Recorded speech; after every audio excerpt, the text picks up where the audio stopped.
আব্দুল্লাহ ইবনু আব্বাস রাদিয়াল্লাহু আনহু হতে বর্ণিত যে আবু সুফিয়ান ইবনু হরব তাকে বলেছেন, বাদশাহ হিরাকল একবার তার কাছে লোক পাঠালেন।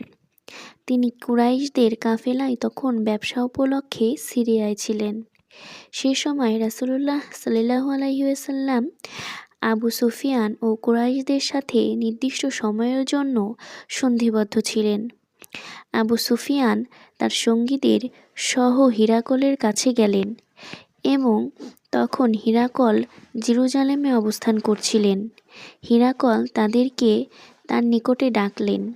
তার পাশে তখন রোমের নেতৃস্থানীয় ব্যক্তিগণ উপস্থিত ছিলেন। এরপর তাদের কাছে ডেকে নিলেন এবং দোভাষীকে ডাকলেন।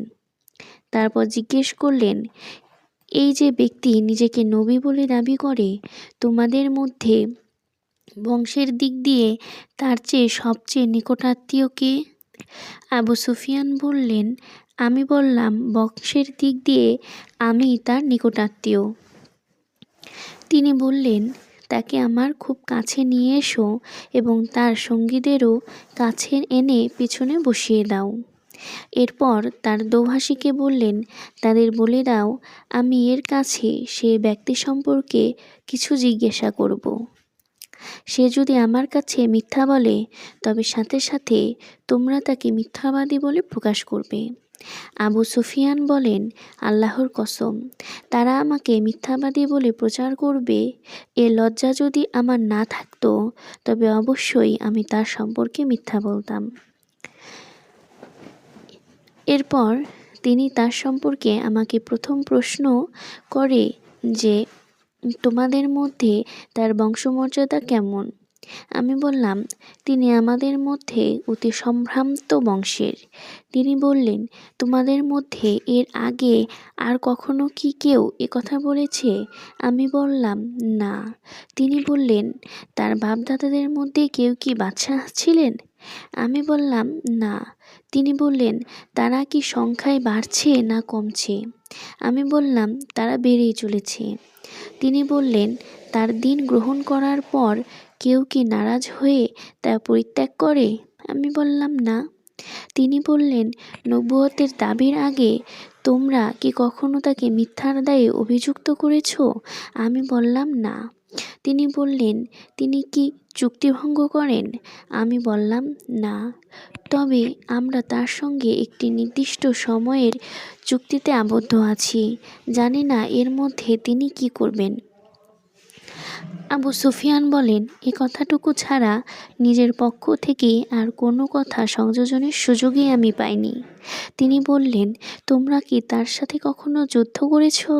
আমি বললাম, হ্যাঁ। তিনি বললেন, তার সঙ্গে তোমাদের যুদ্ধ কেমন হয়েছে?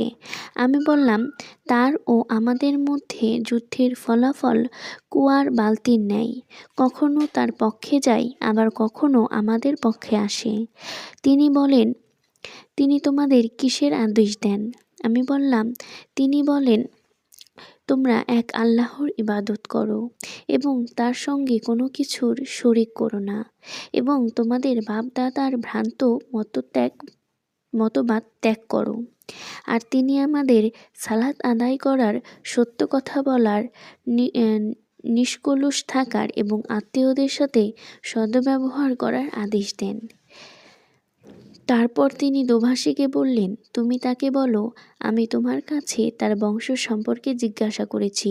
তুমি তার জবাবে উল্লেখ করেছ যে তিনি তোমাদের মধ্যে সম্ভ্রান্ত বংশের। প্রকৃতপক্ষে রসূলগণকে তাদের কাউমের উচ্চ বংশেরই প্রেরণ করা হয়।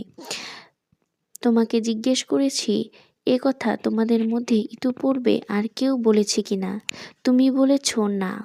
তাই আমি বলেছি যে, আগে যদি কেউ কথা বলে থাকতো, তবে অবশ্যই আমি বলতে পারতাম, এমন ব্যক্তি যে তার পূর্বসূরির কথারই অনুসরণ করেছে। আমি তোমাকে জিজ্ঞেস করেছি, তার পূর্বপুরুষদের মধ্যে কোনো বাদশাহ ছিলেন কিনা? তুমি তার জবাবে বলেছ, না।